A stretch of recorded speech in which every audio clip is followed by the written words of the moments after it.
What is up, guys? This is Karan here. Welcome back to Tech Karan YouTube channel. And yes, you're seeing right. We installed MIUI 12.0.0.1 stable version for our Redmi Note 8. And yes, this is not the official build because it is not officially released for this device yet. We are just waiting for the official build very soon. We first get the China beta, now we will get the China stable, and then after that we will get other stable versions like the India stable and some things. But we have this ported MIUI 12 stable ROM, MIUI 12 global stable available for Redmi Note 8 users. If you're a Redmi Note 8 user, I have this MIUI global 12.0.0 stable version, as you can see. And there is some difference here again. Go so if you're wondering, yes, it's a port ROM. Little bit of mistakes are there. It's ported by KR, so the things are quite great, quite satisfied. But still, some bugs are there. I'm gonna share with you all the bugs and the things which you get here. This is Redmi Note 8. The August security patch is here. MIUI 12 Global Stable is here. Which are the things you get here? Which are the things working? A little bit of bugs and everything else in this video I'm gonna share with you. Make sure to watch this video till the end. Let's get started. Okay guys, so first of all let me tell you one thing. This is a global stable, which means a lot of features are missing, and also some apps are pre-installed like this Mi Pay, Mi Remote, Mi Video. These apps are pre-installed. You don't get these apps in Xiaomi EU ROM, which I reviewed yesterday. As you can see, Mi Pay, Mi Remote, Mi Video services and feedback. ShareMe is also pre-installed. Some apps are pre-installed here. When you go to the security tab, you still get the cleaner option available here. It's a ported ROM, it's not the official build, so just wait for the official build. But yes, if you have unlocked bootloader and you have the custom recovery, you can install this global stable right now. It has no features, but some apps are pre-installed, as I already shown you.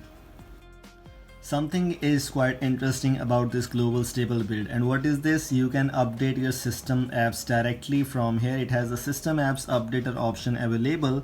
So the apps which you have pre-installed like the Xiaomi service framework, Mi Notes, theme store, scanner, music, all these apps you can simply click update. It will start updating. After updation, it will be installed successfully without having any issues. You don't have to install these apps outside from anywhere. This is one of the good features about this build which I'm using right now, and I'm fully satisfied with this thing also. If we talk about the theme store, we have this English theme store, which is kind of a good thing. It's an Indian theme store which has almost everywhere English. Let me show you one thing. When we swipe right and get the wallpapers and video wallpapers, as you can see, it's force closed. Why? I have no ideas whatsoever. I just tried this one, and when then you will see themes will be stopped. As you can see, themes keeps stopping, which is kind of a disappointing thing. This is actually the port ROM. So yes, if you need to change wallpaper and video wallpapers kind of things, you need to install some third-party apps. Like as you can see, I've installed the Wally, but other than else everything is fine. Just go here and go for the ringtones, then you will be able to choose the ringtones. You will be able to change the fonts also. No issues here at all. Everything is applying successfully. If you go to the my account, go to the theme store and want to import any third-party theme, you can import the third-party theme and you can apply that directly. That's kind of a very good thing because I tried this. That was perfectly fine. Here, click this, it will be imported successfully like this. Click there, click on apply. It will ask for reboot to apply the theme's fonts. Just click on not now and the theme will be imported successfully. Everything is fine here, which is kind of a good thing. So now let's talk about some other things right now.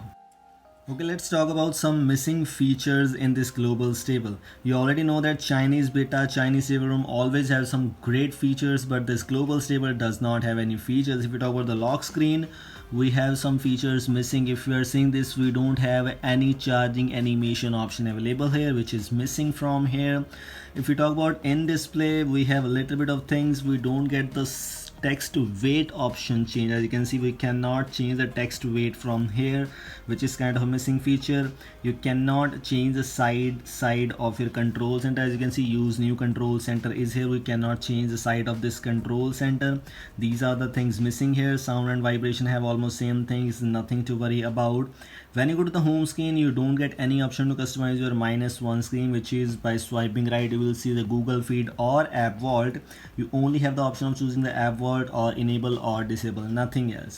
If you go to the home screen, here you have the regular and with app drawers, so little bit of old UI. Chinese beta have something interesting UI kind of things here. Everything else is kind of fine. Home screen, as I already shown you, wallpapers, themes. Also in wallpapers system, the super live wallpapers are missing because Redmi Note 8 does not support them, so these are also missing from here. All other things are fine, nothing else, everything is same here, no extra features as I already shown you. So these were the things you get in Mi 12 Global Stable. As I already told you, it's quite stable, it's smooth enough. Let me show you one thing which is quite disappointing when you go to the Geekbench score.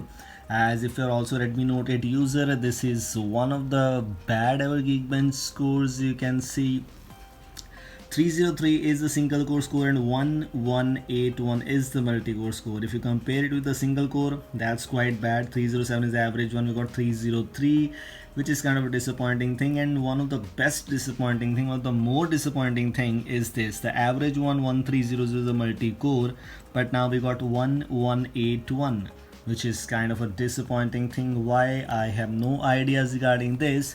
So if you still want to install that, the link is in the description. Install the build, format data, reboot, everything will be done. These were the things I just wanted to share with you, so I hope you like this. If you like this, don't forget to share the video also. Now this was all. Thanks for watching. Goodbye. Have a nice day.